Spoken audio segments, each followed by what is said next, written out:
یوم یکجہتی کشمیر ملک بھر میں پورے جوش و خروش سے منایا جا رہا ہے۔ مختلف شہروں میں کشمیریوں کی حمایت اور بھارتی مظالم کے خلاف ریلیوں اور جلسے جلوسوں کا انعقاد کیا جا رہا ہے۔ اور ان جلسے جلوسوں میں سیاسی، سماجی اور مذہبی تنظیموں کے رہنماؤں اور عوام کی بڑی تعداد نے شرکت کی ہے۔ وزیر اعلیٰ خیبر پختونخوا علی امین گنداپور نے پیغام میں واضح کیا کہ خطے کا امن مسئلہ کشمیر کے حل سے وابستہ ہے۔ میرپور آزاد کشمیر مانگلہ پل پر انسانی ہاتھوں کی زنجیر بنا کر کشمیریوں سے اظہار یکجہتی کیا گیا۔ کشمیر بنے گا، کشمیر بنے گا، پاکستان زندہ باد۔ ملتان میں سٹی ٹریفک پولیس کی جانب سے مظلوم کشمیریوں سے اظہار یکجہتی کے لیے D S P headquarters کی قیادت میں ریلی کا انعقاد کیا گیا۔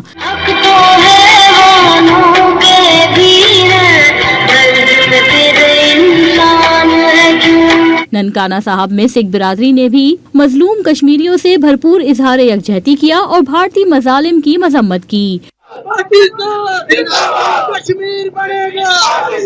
وہاڑی میں اتحاد رکشہ یونین کی جانب سے ریلی نکالی گئی اور کشمیریوں کی جدوجہد آزادی کی حمایت کا اعادہ کیا گیا۔ بھاول نگر، رحیم یار خان، سیالکوٹ میں بھی کشمیریوں سے بھرپور اظہار یکجہتی کیا گیا۔ ریلیاں نکالی گئیں اور مقبوضہ کشمیر کی آزادی کے لیے نعرے لگائے گئے۔ مانسہرہ میں ٹی ایم او کے دفتر میں کشمیری عوام کے ساتھ اظہار یکجہتی کے لیے ریلی نکالی گئی۔ سکھر میں بھی مختلف سیاسی، سماجی اور مذہبی تنظیموں کی جانب سے ریلیاں اور جلوس نکالنے کا سلسلہ جاری ہے۔